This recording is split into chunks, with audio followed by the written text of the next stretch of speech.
श्री सिद्धलक्ष्मी स्तोत्रम्। ध्यानम्।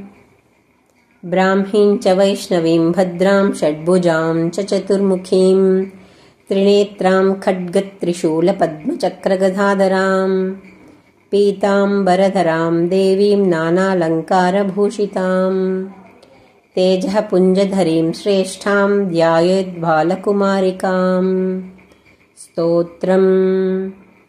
ओङ्कारं लक्ष्मीरूपं तु विष्णुं वाग्भवमव्ययम् विष्णुमानन्दमव्यक्तं ह्रीङ्कारबीजरूपिणीम् क्लीं अमृतानन्दिनीं भद्रां सत्यानन्ददायिनीं श्रीं दैत्यशमनीं शक्तिं मालिनीं शत्रुमर्दिनीं तेजः प्रकाशिनीं देवी वरदां शुभकारिणीं ब्राह्मीं च वैष्णवीं रौद्रीं कालिकारूपशोभिनीम् अकारे लक्ष्मीरूपं तु उकारे विष्णुमव्ययम् मकारः पुरुषो व्यक्तो देवी प्रणव उच्यते सूर्यकोटिप्रतीकाशां चन्द्रकोटिसमप्रभम् तन्मध्ये निकरं सूक्ष्मं ब्रह्मरूपं व्यवस्थितम्।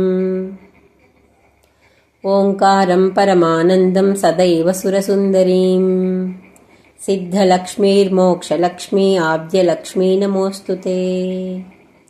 ऐङ्कारं परमं सिद्धं सर्वबुद्धिप्रदायकं सौभाग्यामृतकमला सत्यलक्ष्मी नमोऽस्तु ते। ह्रीङ्कारं परमं शुद्धं परमैश्वर्यदायकं कमला धनदा लक्ष्मी भोगलक्ष्मी नमोऽस्तु ते। क्लीङ्कारं कामरूपिण्यं कामना परिपूर्तिदं चपला चञ्चला लक्ष्मी कात्यायिनी नमोऽस्तु ते।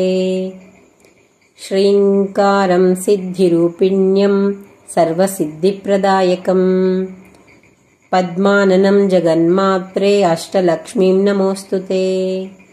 सर्वमङ्गलमाङ्गल्ये शिवे सर्वार्थसाधिके शरण्ये त्र्यम्बके गौरी नारायणी नमोऽस्तु ते।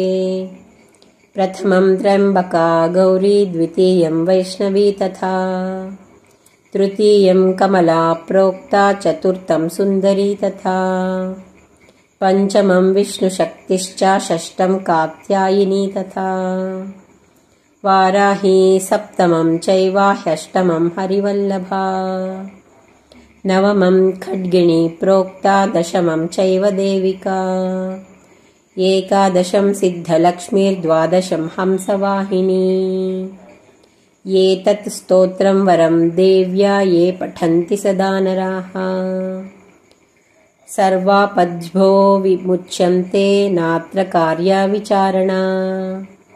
एकमासं द्विमासं च त्रिमासं मासचतुष्टयं पञ्चमासं च षण्मासं त्रिकालं यः सदा पठेत् ब्राह्मणः क्लेशितो दुःखी दारिद्र्यभयपीडितः जन्मान्तरः सहस्रोत्थैर्मुच्यते सर्वकिल्बिषैः दरिद्रो लभते लक्ष्मीर्मपुत्रः पुत्रवान् भवेत् धन्यो यशस्वी शत्रुघ्नो वह्निचौरभयेषु च शाकिनी भूतवेतालः सर्पव्याघ्रनिपातने राजद्वारे सभास्थाने कारागृहनिबन्धने ईश्वरेण कृतं स्तोत्रं प्राणिनां हितकारकम् स्तुवन्तु ब्राह्मणाः नित्यं दारिद्र्यं न च बाधते